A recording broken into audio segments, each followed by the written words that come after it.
So, how many times have you seen these headlines? If you're 60, here's how much you should save for retirement. The average 401k has this much. How do you stack up? Basically, questions that make us wonder how we're doing compared to everybody else. So I have to imagine that people come into the office wanting to know these things. When clients ask you if they are on track, how do you answer them? Well, I think it is good. There's a lot of those great topics. I think our show is a perfect example of putting out topics, talking about, common themes like mistakes or ways to, take advantage of opportunities or understand the market conditions. But it really comes down to somebody's, own individual situation of kind of what their goals are.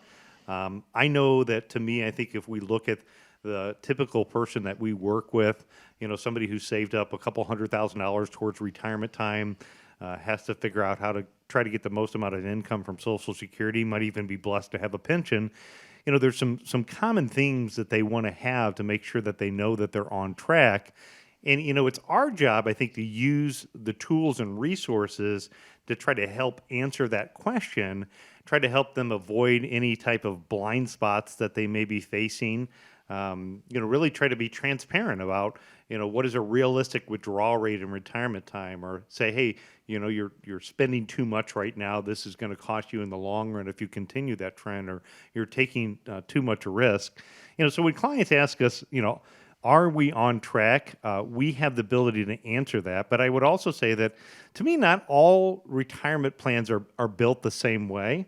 There's a difference, I think, on how plans get built, whether it's our methodology, our systems and approaches, and how the retirement plan is built can ultimately be a big part of the long-term success of the plan.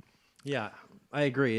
It's probably the biggest part of it. Obviously, as I've always talked about wanting to make sure that I have a plan, a flight plan going into taking a trip. Imagine not knowing the second or third leg of your trip, going into a long-term flight. And so it really is the crux of the matter when it comes to making sure that you have enough money saved for retirement.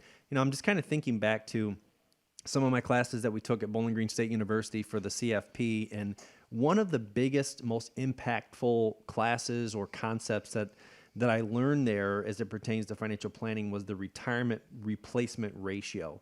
And if you don't know what that is, it's an easy calculation for a retiree to kind of do to figure out how much money they need saved for retirement as a general rule of thumb. Now, normally, I'm not a huge fan of general rules of thumb or kind of generic catch-all sort of principles, but there's something to consider that you're not going to spend 100% of what you're spending now in retirement.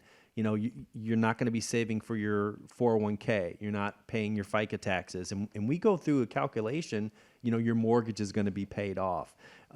Your kids are going to be out of college, hopefully. And so cars are going to be paid off. And so I think sometimes clients think that they need, for lack of a better term, more than what they end up needing because they just haven't taken the time to go ahead and calculate their retirement replacement ratio. Chance, we had a joint appointment, and we asked him, well, how much do you need month to month to spend? And it was kind of funny because he gave us his salary. The wife says, well, $4,000, right. And she said, you said, well, where did you come up with that number? Yeah. Well, that's what he brings home now. It Right. was actually less than what he brings home now, but well, do you really need that? Mm-hmm. So you went through that whole process and said, well, it's not necessarily replacing his salary, his bring home, because you've got this that's not going to be taking place. Correct. It was great. That's exactly what you did with the client. It was great to sit there and listen to that. Yeah, so then if you just take that figure, you multiply that out by how many years you're expected to live,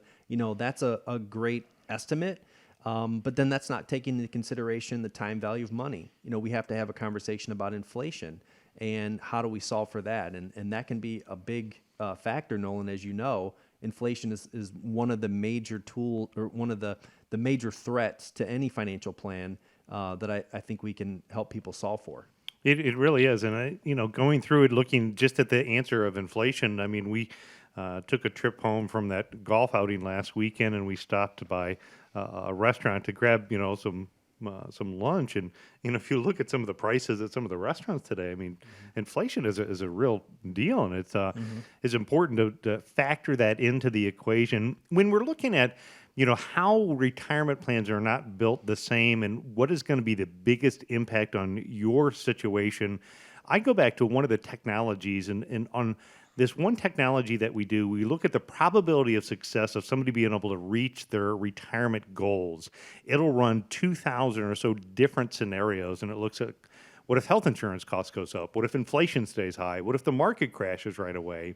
And it'll tell you how many in those trial runs, do they make it to the end goal? And, obviously our goal through portfolio optimization is to increase that number as much as possible and take it from, what might be a 55 to a 90% success level.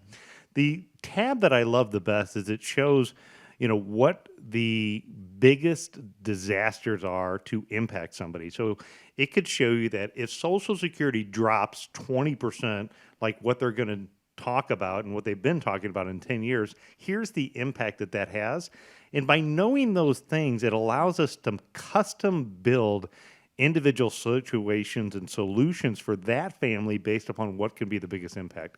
So there can be general characteristics. It's good to read these articles or watch our videos, and it gets you thinking. But then at the end of the day, it goes down to, how do you apply it to your situation?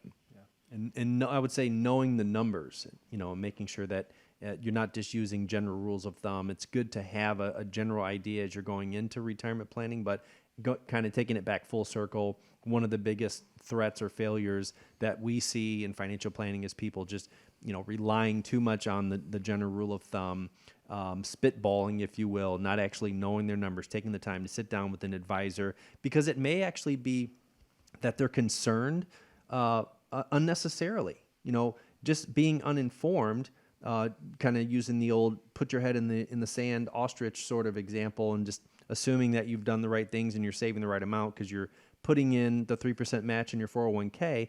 Maybe that's not enough. And knowing earlier gives us a ton of more runway to kind of land that ship comfortably than it does if we're trying to figure it out on the fly. And really, to me, I think the first step really just comes about through education, knowing where you're at today. We've got a couple of easy ways for you guys to get plugged in. Again, go to arhq.com, click on the events tab. We've got our Social Security, our Medicare events coming up. We also have that economic summit where we're going to be talking about putting the odds in your favor and taking all of those steps to really kind of help you figure out in your retirement plans, what are the steps you should be taking now to build it out for your future? Knowing these rules of thumb, watching these videos, just by listening to the show, you're showing that you're taking your retirement seriously, and that is a great thing. But what you really want to do is figure out the plan that is going to work best for you. And here's a little spoiler there. It's probably going to differ drastically from your coworkers and your friends, your neighbors. It should probably be the same as your spouse, but that is a whole other situation, a whole other conversation. Having that plan customized for you starts with taking that first step and giving a call to the team at America's Retirement Headquarters, 419-794-3030. You can also find out how to attend one of their upcoming educational events. Click on the events tab at arhq.com. But again, take that next step. We do appreciate you joining us, but take that next step and start putting that plan together for you. Do want to thank you, though. Really do appreciate you joining us here on America's Retirement Headquarters. Hope you have a great week ahead of you. Guys, appreciate the time as always. And as we wrap up, I want to leave you with the final word. Yeah, great quote for this week. It's don't think of retiring from the world, and to the world will be sorry that you retire. So have a great week, folks. We look forward to seeing you same time, same channel right here on Toledo's largest talk station, 1370 WSPD. And just remember, when you think retirement, think America's Retirement Headquarters. It's home of the retirement guys and America's Medicare Associates.